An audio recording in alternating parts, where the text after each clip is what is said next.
শীতকালের এই সময়টায় যখন সন্ধ্যার পরে আসলে আমরা বের হই তখন আমাদের চারপাশের রাস্তাঘাটে এত পিঠার স্টল থাকে, আসলে গুণে শেষ করা সম্ভব না।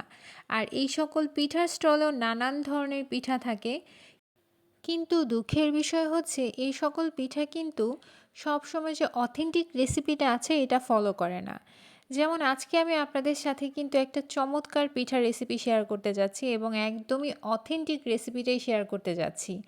দেখে আপনারা এতক্ষণে বুঝেই গিয়েছেন অনেক জালিযুক্ত এই খোলাজা পিঠাটি আজকে আমি আপনাদের সাথে শেয়ার করব। এই পিঠাটি আমরা রাস্তাঘাটে প্রায়ই দেখে থাকি, কিন্তু দুঃখের বিষয় হচ্ছে এই পিঠাটা যখন বানায় তখন তারা অনেকেই খোলা ব্যবহার করেন না। তারা বেসিক্যালি ফ্রাই প্যানে বানান, যেটা আসলে পিঠার থেকে চাপটি হয়ে যায় বেশি। সো আজকে আমি আপনাদের সাথে শেয়ার করব নোয়াখালীর বিখ্যাত খোলা জালি পিঠা বা খোলাজা পিঠা, যে নামেই রাখি না কেন এই চমৎকার পিঠাটি আসলে কি করে বানায় এবং কিভাবে এত সহজে এটা আসলে তুলে ফেলা যায়, পেনের গায়ে লাগে না, সব কিছু নিয়েই আজকে কিন্তু এই ভিডিওটি আপনাদের জন্য করছি। আসসালামু আলাইকুম everyone, this is Bhabna from food story by Sakib and Bhabna. আর পিঠাপুলি সিরিজের আরেকটি পর্ব নিয়ে কিন্তু আমি হাজির হয়ে গিয়েছি। আজকের এই বিখ্যাত পিঠাটি বানানোর জন্য সবার প্রথমে আমাদের লাগবে হচ্ছে শুকনো আতপ চাউলের গুঁড়ো। আমার এই চালের গুঁড়োটা কিন্তু শুকনা করা। আপনারা যদি চান এই ক্ষেত্রে হচ্ছে ভেজা চালের গুঁড়াও ব্যবহার করতে পারেন। আর এই পিঠাতে মাস্ট একটা ইনগ্রিডিয়েন্ট কিন্তু লাগবে, সেটা হচ্ছে ডিম। সো আমি এখানে একটা ডিম আর একটুখানি লবণ দিয়ে হচ্ছে এটাকে খুব ভালোভাবে মিশিয়ে নিচ্ছি। আমি আজকে বেসিক্যালি ৮ থেকে ১০টা পিঠা তৈরি করব, সেই জন্য আমার একটা ডিমেই এনাফ। কিন্তু আপনারা যদি পিঠাটা বেশি তৈরি করেন সেক্ষেত্রে ২টো ডিম ব্যবহার করবেন। আর এখন আমি একটুখানি ওয়ার্ম ওয়াটারের সাহায্যে এই পিঠার ব্যাটারটা তৈরি করে নিব।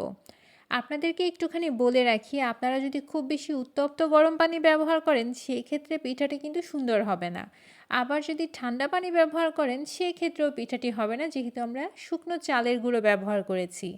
সো আপনারা সবসময় চেষ্টা করবেন যে হাত দিয়ে সহ্য করা যাচ্ছে এমন তাপমাত্রার গরম পানিটাই কিন্তু এখানে ব্যবহার করতে হবে। আর এখন আমি কথা বলতে বলতে ব্যাটারটি কিন্তু তৈরি করে ফেলেছি।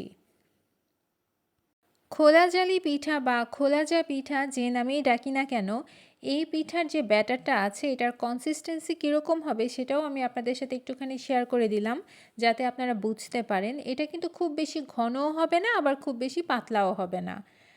যেহেতু এই পিঠার নাম খোলা জালি পিঠা বা খোলাজা পিঠা, সো এই পিঠাটা বানাতে কিন্তু আমাদেরকে অবশ্যই মাটির খোলা ব্যবহার করতে হবে। আমরা এখন দেখে থাকি যে রাস্তাঘাটে এই পিঠাটা আসলে ফ্রাই প্যানে বানায় বা কড়াইতে বানায়। অনেস্টলি বললে এটা আসলে পিঠার যে অথেন্টিক রেসিপি তা থেকে বহু দূর। সো এই পিঠা বানানোর জন্য আপনাকে অবশ্যই খোলা ব্যবহার করতে হবে, আর সেটাও মাটির খোলাই হতে হবে। আর এই তো মাটির খোলাতে এই পিঠাটা কত সুন্দর করে আসলে বের হয়ে আসে, মানে কতটা সুন্দর করে এটা আউটকামটা আসে সেটাই আমি আপনাদের সাথে আজকে শেয়ার করব। এই খোলাজা পিঠা বানানোর আরেকটা অন্যতম টিপস যেটা আসলে সবার জানা দরকার, সেটা আপনাদের সাথে একটুখানি শেয়ার করে রাখি। সেটা হচ্ছে এই খোলাটাকে কিন্তু গরম করতে হবে। সো আপনারা চুলার আঁচটাকে একদম লো করে রেখে এই খোলাটাকে অ্যাটলিস্ট ১০ মিনিটের মতো হচ্ছে চুলার মধ্যে রেখে দিবেন। তখন দেখা যাবে যে খোলাটা গরম হয়ে যাবে এবং পিঠাটা তুলতে কোনো রকম কোনো এক্সট্রা তেল লাগবে না, অন্য কোনো সমস্যা হবে না। ইজিলি হচ্ছে এই পিঠাটা আপনারা তুলতে পারবেন। এই ছোট্ট টিপসটা আমি আমার আম্মুর কাছ থেকে শিখেছি। বেসিক্যালি ছোটোবেলা থেকেই এই খোলাজা পিঠা খেতে খেতেই হচ্ছে আমি বড় হয়েছি বলা যায়। আমার বাসার একদম জাতীয় পিঠাই এটা। সো আপনারাও চাইলে এই টিপসটা ফলো করতে পারেন। আপনাদের পিঠাও তুলতে আর কোনো রকম কোনো সমস্যা হবে না। কোনো রকম কোনো প্রবলেম আপনারাও ফেস করবেন না আশা করছি। সো আমার এই যে পিঠাটা আমি যে তৈরি করেছি একদম দেখতেই পাচ্ছেন অসংখ্য জালিযুক্ত হয়েছে। সো দেখতে কতটা সুন্দর লাগছে, আর এই পিঠাটা খেতেও কিন্তু খুব দারুণ লাগে। সো সকালবেলা ঘুম চোখে খুব অল্প সময়ে যদি নাস্তা বানাতে চান এই শীতকালীন সময়ে, আমার মনে হয় এইটা হচ্ছে সবচেয়ে সেফ আর সবচেয়ে বেস্ট অপশান। আপনাদের সুবিধার জন্য আমি কিন্তু ২-৩ পিঠাই হচ্ছে আপনাদেরকে একদম বানিয়ে দেখাচ্ছি যে এক্স্যাক্টলি আসলে কীরকম হয়, যাতে আপনারা আসলে পুরোটা বুঝতে পারেন, প্রসেসটাও বুঝতে পারেন। আর এইদিকে আমি একে একে সবগুলো পিঠা কিন্তু বানিয়ে ফেলেছি। দেখতেই পাচ্ছেন কতটা লোভনীয় লাগছে, কতটা সুন্দর লাগছে। আর রাস্তার ধারে মামাদের থেকে কিনে খেতে হবে না। আপনারা চাইলে বাসায় ইজিলি কম সময়ে এই পিঠাটি তৈরি করতে পারেন।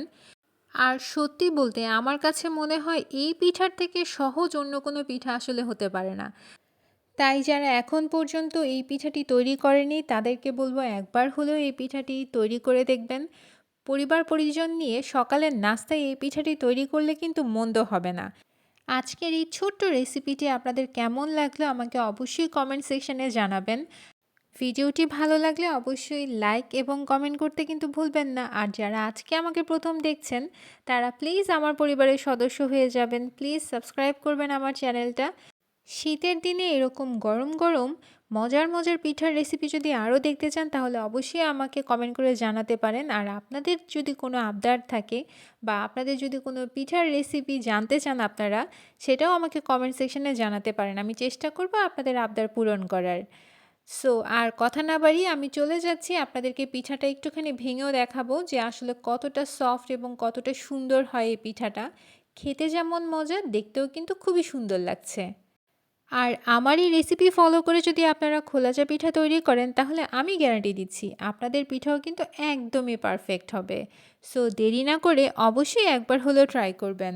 আর এখন আমি আপনাদেরকে কিন্তু ভেঙে দেখাচ্ছি যে পিঠাটা কতটা সুন্দর এবং কতটা নরম হয়েছে, আপনারা দেখেই বুঝতে পারছেন নিশ্চয়ই। আজ এই পর্যন্তই। সবাই ভালো থাকবেন, সুস্থ থাকবেন, শীতে পিঠাপুলি খাবেন। আল্লাহ হাফেজ।